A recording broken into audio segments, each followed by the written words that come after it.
नमस्कार। आज मु आपण मानक पई गोटे पुराना और गोटे सिंपल बहुत ही सिंपल रेसिपी बनई देखैबी। जदि आपण मानक भल लागुची तो मो चैनल को सब्सक्राइब कर नियंतु आ तळरे थिबा बेल आइकन को दबाई दियंतु। आ जदि भल लागुची लाइक करंतु आ आपण मानक सांग मानक शेयर करंतु। चलंतु देखि नबा या पाई कौन कौन सब आवश्यक। तो ता लगी मु दुईटी माछ को भल भाबे सफा करी रखी नेची। किछि हळदी गुंड, किछि लूण, 5टी कंचा लंका, गोटे बड़ पियाज चुनी चुनी करी काटी नेची, जीरा गुंड, लंका गुंड, जीरा नेची।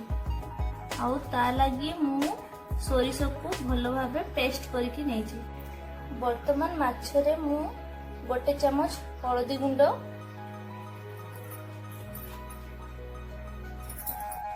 गोटे चमच लूण पकई भल भाबे मिसई नेबे। चलंतु एबे स्टार्ट करिबा। प्रथमे गोटे कड़ाई को भल भाबे गरम होबा लागि दबा। एबे कड़ाईटी भल भाबे गरम होला परे सेथिरे तेल देई रखिथिबा माछ को सेलो फ्राई करि नबा।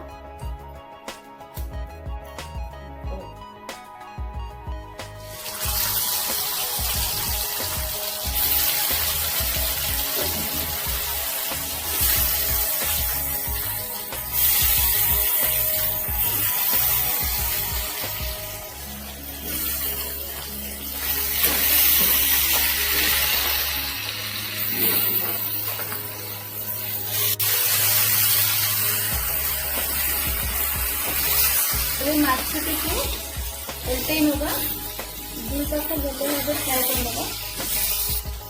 एबे माछटी हमर सेलो फ्राई हो गलानी। एथिरे काटी रखिथिबा पियाज को दे दबा।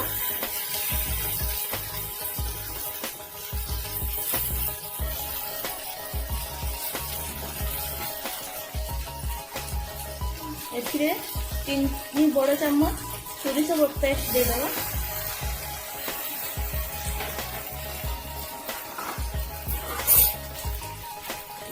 लंका गुंड गोटे चम्मच दे दबा। जीरा गुंड गोटे चम्मच दे दबा। गोटा जीरा गोटे चम्मच दे दबा। एबे सेथिरे अल्प पानी मिसई भल भाबे मिसई नबा।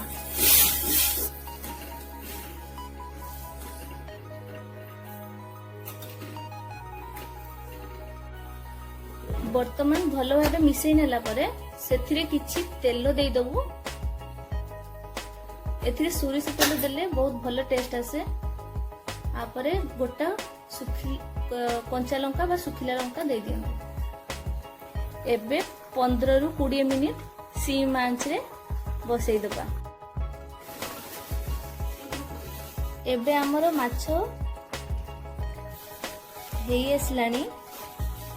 आउ मात्र 5 रु 7 मिनिट भितर प्रस्तुत हो जिवो माछ बाटी बसा। एबे हमर हेई आसलानी। एबे हमें याकू ऑफ कर दबा। ए बाटी बसा को आपण माने सबु प्रकार माछ रे बनई परिवे। एहा बहुत भल लागे। एहा को आपण माने रुटी किंबा भात सह खाई परिवे। एहा बहुत पुराना रेसिपी आउ बहुत टेस्टी मध्य है।